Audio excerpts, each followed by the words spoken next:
আমার পিছনে যে গাছটি রয়েছে এটি মূলত একটি মৃত গাছ।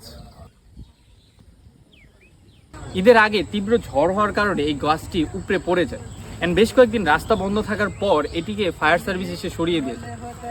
গাছটির বয়স যদি চিন্তা করা হয় এটি মূলত 33-35 বছরের মতো হবে।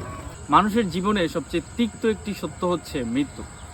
মানুষ যে কোনো সময় মৃত্যুর মুখোমুখি হতে পারে। স্টিভ জবসের একটি কথায় তিনি তার একটি অভ্যাসের কথা বলেছেন। প্রতিদিন তিনি সকালবেলায় আয়না দেখতেন এবং নিজেকে জিজ্ঞেস করতেন, আমি যদি আজকে মারা যেতাম বা আমার জীবনের এই দিনটি শেষ দিন হতো, তাহলে আমি এই কাজগুলো করতাম কিনা যা আমি আজকে করতে যাচ্ছি।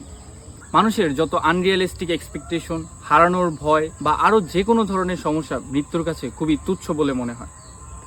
Remembering that you are going to die one day is the best way to avoid thinking that you have something to lose. You are already naked.